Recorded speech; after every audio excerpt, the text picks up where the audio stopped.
السلام علیکم۔ آج کا جو ہمارا ٹاپک ہے کہ ہر سال پاکستان کے اندر ایک بہت مشہور ایگزام ہوتا ہے جسے آپ سی ایس ایس کہتے ہیں۔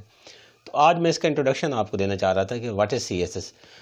سی ایس ایس جو ہے یہ ابریویشن ہے central superior services of Pakistan, اور یہ جو ایگزام ہے یہ پاکستان کے فیڈرل پبلک سروس کمیشن ہر سال کنڈکٹ کرتا ہے، اور اس میں ہر سال جو ہے وہ پورے چاروں صوبوں سے، چاہے وہ پنجاب ہو، سندھ ہو، کے پی کی، بلوچستان، اس کے علاوہ فاٹا سے، بلوچستان سے بچے پیر ہوتے ہیں، اور اس میں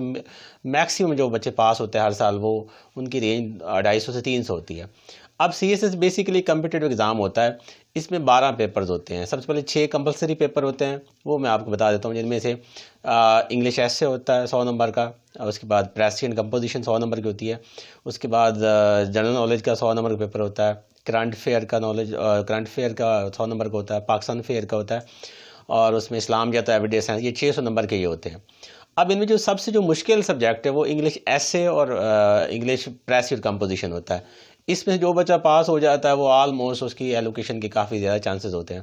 اب اس کے اندر جو ہے جو 600 نمبر ہوتے ہیں وہ آپشنل ہوتے ہیں، اس میں وائڈ رینج آف سبجیکٹ ہوتے ہیں، جس میں آپ چاہیں تو ہسٹری آف انڈو پاک ہسٹری رکھ لیں، آپ امریکن ہسٹری پر رکھ لیں، آپ یوتھ ہسٹری رکھ لیں، اس پہ آپ پبلک ایڈ رکھ سکتے ہیں، یا اس کے علاوہ آپ پنجابی رکھ سکتے ہیں۔ یہ ڈفرینٹ وائڈ رینج سبجیکٹ ہوتے ہیں، وہ آپ کا اپنا انٹرسٹ ہوتا ہے، اور ہمیشہ آپ کو وہ سبجیکٹ رکھنے چاہیے جو زیادہ سکورنگ ہو، کیونکہ سی ایس ایس جو ہے وہ 1200 نمبر جو ہے اس کے ٹوٹل مارکس ہوتے ہیں، اس کے بعد 300 نمبر کا انٹرویو ہوتا ہے، تو 1500 ٹوٹل نمبر ہوتے ہیں، اور ان 15 میں سے جتنے آپ کے ہائیسٹ نمبر ہوں گے اس کے حساب سے آپ کی ایلوکیشن ہوتی ہے۔ تو پاکستان میں جو ہے ایک طرح سے یہ سب سے بڑا ایگزام اور مشکل ترین ایگزام مانا جاتا ہے، اور سب سے جو ٹاپ کے جو ہیں وہ محکمے جو ہیں وہ پاکستان ایڈمنسٹریٹو سروسز ہوتا ہے، اس کے بعد foreign service of Pakistan, police service of Pakistan, یہ 3 جو ہیں ڈپارٹمنٹ جو ہیں یہ اکثر جو بہت جو ٹاپ پہ آتے ہیں ان کی پریورٹی یہ ہوتا ہے، کیونکہ جو اصل بیوروکریسی وہ ان تینوں شعبوں سے شروع ہوتی ہے، تینوں پہ ختم ہو جاتی ہے، کیونکہ اس میں پاور بھی ہے، اس میں آپ کے پاس پیسہ بھی ہے، ویلیو بھی ہے۔ باقی جو بیوروکریٹکس کیڈرز آ جاتا ہے، جس میں آپ کا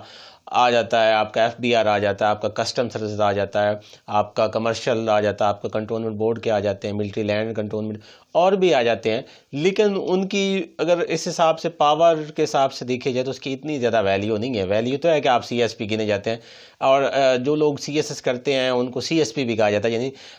اس کو کیسے سول سرونٹ آف پاکستان بھی کہا جاتا ہے، اور ان کی ایک طرح سے ویلیو اور جو کرزما ہے۔ اور ہمارے معاشرے میں جو لوگ سی ایس ایس کرتے ہیں ان کا ایک بہت برائٹ فیوچر ہوتا ہے، چاہے وہ پاس کے ہوں، چاہے وہ ایف بی آر کے ہوں، چاہے وہ کسٹم گروپ کے ہوں، ان کی ویلیو ہمارے معاشرے میں بہت زیادہ مانی جاتی ہے۔ اور اس کا جو سب سے اچھا طریقہ ہے کہ اگر آپ سی ایس ایس کرنا چاہتے ہیں تو آپ ابھی سے، خاص طور پر آپ کو آفٹر میٹرک کے بعد اپنی تیاری شروع کر دینی چاہیے۔ آپ اپنے آپ کو جو ہے وہ انگلش پہ فوکس کرنا چاہیے، اپنی ووکیب کو بہتر کرنا چاہیے، اپنی گرامر کو، اپنا جنرل نالج، آپ کرنٹ افیئر دنیا کے بارے میں سی این این نیوز دیکھیں، بی بی سی نیوز کو پڑھیں، اس کے علاوہ ڈان نیوز پیپر پڑھیں، تو اس طرح آپ اس کو افیکٹولی اپنے آپ کو مینیج کر سکتے ہیں۔